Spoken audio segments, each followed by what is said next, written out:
Anakapalli Usha prime ఆసుపత్రిలో చికిత్స పొందుతున్న క్షతగాత్రుల్ని అనకాపల్లి జిల్లా కలెక్టర్ విజయ్ కృష్ణన్, ఎస్పీ దీపికా పాటిల్ పరామర్శించారు. క్షతగాత్రులకు మెరుగైన వైద్యం అందుతున్నాయా లేదా అని తెలుసుకున్నారు. పరిశ్రమలో ప్రమాద ఘటనలు ఎందుకు జరుగుతున్నాయి, ప్రమాదాలు జరగకుండా చేపట్టవలసిన రక్షణ చర్యలపై పారిశ్రామికవేత్తలు, నిపుణులతో సమావేశం ఏర్పాటు చేస్తున్నామన్నారు. అలాగే పరవాడ ఫార్మాసిటీలో జరిగిన ప్రమాదంపై విచారణ చేస్తున్నామన్నారు.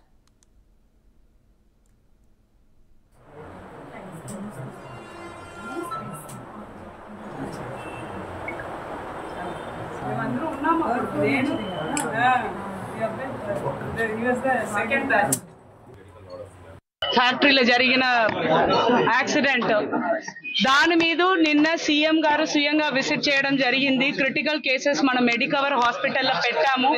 వాళ్ళని కూడా వెళ్ళి సార్ అందరు ఫ్యామిలీని కలిసి, పేషెంట్స్ ని కలిసి అందరికి కన్సోల్ చేసి మా దగ్గర కూడా వచ్చి ఎందుకు జరిగింది, దాంట్లో ఏమేమి లోపాలు ఉన్నాయి, ఇది మనం ఎలా రెక్టిఫై చేయాలి, ఇది అన్ని గురించి డీటెయిల్డ్ గా ఆఫీసర్స్ అందరితో, అన్ని డిపార్ట్మెంట్స్ తో, ఏపీఐసి కావచ్చు, ఫ్యాక్టరీస్ కావచ్చు, ఇండస్ట్రీస్, బాయిలర్స్, సెక్యూరిటీ ఆస్పెక్ట్స్ గురించి, ఫైర్ గురించి అందరితో మాట్లాడడం జరిగింది. దాని తర్వాత ఒక కమిటీ కూడా ఫామ్ చేస్తారు అట్ స్టేట్ లెవెల్. ఈ ఇండస్ట్రియల్ సెక్టర్ ఎక్స్పర్ట్స్ అందరితో కూడా ఒక మంచి స్టడీ చేసి దీంట్లో ఇంకా టెక్నాలజీ అప్గ్రేడేషన్స్ అనేది రావాలి సెక్యూరిటీ పరంగా, అది అన్ని మీద కూడా మాకు ఇన్స్ట్రక్షన్స్ ఇచ్చినారు. దాన్ని బేస్ చేసుకొని మండే మనం అందరూ స్టేక్ హోల్డర్స్ తో ఒక మీటింగ్ పెడుతున్నాము.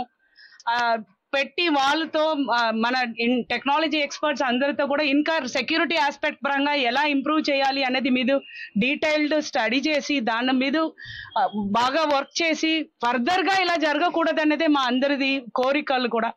రెండవది వచ్చి మేజర్ ఇంజురీ అయిన వాళ్ళకి అందరికి 50 లక్షలు ఇమ్మని ఇన్స్ట్రక్షన్ ఇచ్చారు. అది ఈ రోజుల్లోనే అందరికి మనం చెక్ చేరుతున్నట్టు తీసుకుంటున్నాము స్టెప్స్. అలాగే మైనర్ ఇంజురీ అయిన వాళ్ళందరికీ 25 లక్షలు ఇమ్మని చెప్పారు సార్. దాని మీద కూడా మేము చెక్ తీసుకొని అందరికి అందిస్తున్నాము. ఎవరెవరు డిసీజ్ అయ్యారో అన్ఫార్చునేట్ ప్రాణాన్ని నేను తిరిగి తీసుకురాలేను, కానీ సీఎం గారి ఇన్స్ట్రక్షన్స్ ప్రకారం ప్రతి ఫ్యామిలీకి నిన్న రాత్రియే 1 crore చెప్పిన 17 crores అందరి ఇంటికి వెళ్ళి డిస్ట్రిబ్యూట్ చేసేసి వచ్చినాము. ఫ్యాక్టరీలో జరిగిన